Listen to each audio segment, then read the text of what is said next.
वो कौन से स्वर्गदूत थे जो लूसीफर के साथ स्वर्ग से धरती पर गिरे? क्यों जब दाऊद वीणा बजाता था तो राजा शाऊल दुष्ट आत्मा से आजाद हो जाता था? क्यों जब एलीशा ने भविष्यवाणी करनी थी तो उसने वीणा बजाने वाले को बुलवाया? क्यों परमेश्वर दाऊद से इतना प्रेम करते थे?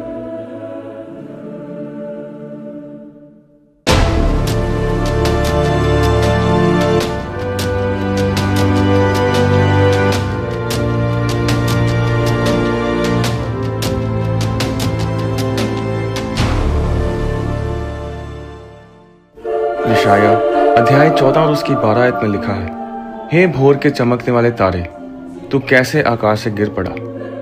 यह भोर का चमकने वाला तारा लूसीफर था। यह यहेजकेल 28 उसकी 14 आयत हमें बताती है कि शैतान पहले एक अभिषिक्त दूत था जो परमेश्वर की हजूरी की रखवाली करता था। यह यहेजकेल 28 उसकी 13 में लिखा है कि जब लूसीफर को बनाया गया तब परमेश्वर ने डफ और बांसुली उसी के अंदर बनाई, और वो लूसीफर स्वर्ग में वर्शिप लीडर था और वो परमेश्वर के पर्वत पर रहता था और आग वाली चमकने वाली मणियों के बीच चलता फिरता था। यह दूत दूसरे दूतों की आराधना करने में अगुवाई करता था। अगर आप उस समय में जाएं जब इस दुनिया की सृष्टि की गई थी तो अय्यूब की पुस्तक उसके 38 अध्याय में लिखा है कि जब परमेश्वर इस दुनिया की सृष्टि कर रहा था तो भोर के तारे एक संग आनंद से गाते थे और परमेश्वर के सब पुत्र जय जयकार करते थे। लूका अध्याय 10 और उसके 18 आयत में लिखा है, यीशु ने कहा कि मैं शैतान को बिजली के समान स्वर्ग से गिरा हुआ देख रहा था। प्रकाशित वाक्य अध्याय 12 उसकी 7 आयत में लिखा है कि फिर स्वर्ग में लड़ाई हुई। माइकल और उसके स्वर्गदूत अजगर से लड़ने को निकले और अजगर और उसके दूत उससे लड़े, और तब लूसीफर और उसके दूतों को पृथ्वी पर गिरा दिया गया। जब वो लूसीफर पृथ्वी पर गिरा दिया गया तो स्वर्ग के 1/3 दूत उसके साथ गिरे। क्या आप जानते हैं कि 1/3 स्वर्गदूत लूसीफर के साथ जुड़े थे? 1/3 माइकल और 1/3 गैब्रियल के साथ जुड़े थे। और जब लूसीफर गिरा तो वो अपने साथ 1/3 दूतों को भी साथ लेकर गिरा, और वो जिन दूतों को साथ लेकर गिरा वो सब वर्शिपर्स थे। और इसीलिए धरती पर संगीत बहुत शक्तिशाली है। Sex, rock and roll, drugs, शराब, नशे सब संगीत से जुड़े हैं। अगर आप संगीतकारों को देखें तो वो सब किसी ना किसी नशे में या जुए में या बुरी संगति में आपको मिलेंगे, क्योंकि जब लूसीफर गिरा तो उसने इस धरती पर संगीत को भ्रष्ट किया। माइकल के पास युद्ध वाले दूत हैं, गैब्रियल के पास सेवा करने वाले दूत हैं, और लूसीफर के पास वो दूत हैं जो आराधना करते थे। और जब लूसीफर स्वर्ग से गिरा तो मैं वचन से साबित करूंगा कि स्वर्ग ने अपने संगीत को खो दिया। आप सोच रहे होंगे कि दूत तो यीशु मसीह के जन्म पर भजन गा रहे थे।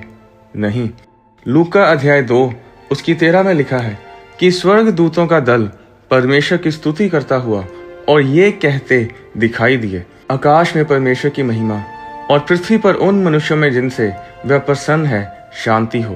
प्रकाशित वाक्य 4 उसकी 8 में लिखा है कि स्वर्गदूत स्वर्ग में दिन रात बिना विश्राम कहते रहते हैं, पवित्र पवित्र पवित्र प्रभु परमेश्वर सर्वशक्तिमान, जो था और जो है और जो आने वाला है। प्रकाशित वाक्य 5 उसकी 11 में लिखा है कि परमेश्वर के सिंहासन के आसपास स्वर्गदूत ऊंचे शब्द से कहते रहते हैं, वध किया हुआ मेमना ही सामर्थ और धन और ज्ञान और शक्ति और आदर और महिमा और धन्यवाद के योग्य है। प्रकाशित वाक्य अध्याय 7 उसकी 11 में लिखा है, और सारे स्वर्गदूत उस सिंहासन के सामने मुंह के बल गिर पड़े और परमेश्वर को दंडवत करके कहा, आमीन। हमारे परमेश्वर की स्तुति और महिमा और धन्यवाद और आदर और सामर्थ्य और शक्ति युगानुयुग बनी रहे, आमीन।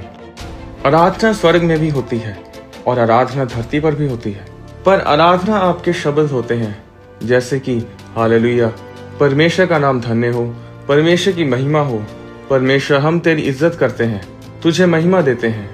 पर जब लूसीफर 1/3 हिस्सा आराधकों का लेकर गिर गया, स्वर्ग ने अपना भजन खो दिया। दाऊद से पहले गीत तभी गाया गया जब इजरायलियों ने लाल समुद्र को पार किया और जब मूसा ने अपने मरने से पहले इजरायलियों को आशीषित करने के लिए गीत गाया। पुराने समय में चर्च में संगीत ना के बराबर था। संगीत तभी शुरू हुआ जब दाऊद आया, और जब वो वीणा बजाता था तो वह ऐसी वीणा बजाता था कि राजा शाऊल दुष्ट आत्मा से आजाद हो जाता था। क्या आप जानते हैं कि व्यवस्था के अनुसार जब दाऊद ने बैतशबा के साथ पाप किया तो उसे पथराव करके मार डालना चाहिए था। जब उसने उरिया को मरवाया तब भी व्यवस्था के अनुसार दाऊद को पथराव से मार देना चाहिए था।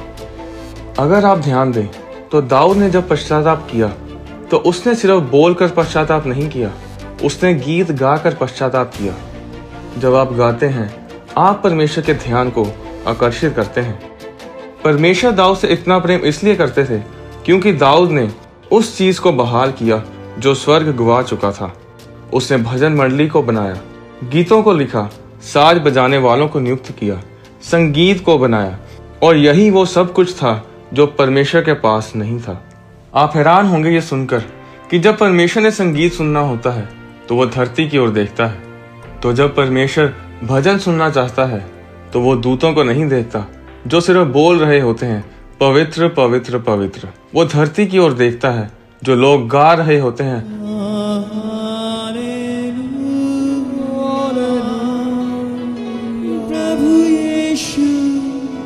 जब एलीशा ने भविष्यवाणी करनी थी तो उसने वीणा बजाने वाले को बुलवाया, और जब संगीत बजने लगा तो परमेश्वर की सामर्थ एलीशा के ऊपर आई। शैतान चर्च के संगीत से नफरत करता है और इसीलिए सबसे ज्यादा संघर्ष चर्चिस को संगीत में करना पड़ता है। आपके गीत में सामर्थ है। किसी भी हालात के चलते अपने आप को परमेश्वर के लिए गाने से रोकने ना दें। परमेश्वर आपको आशीष दे।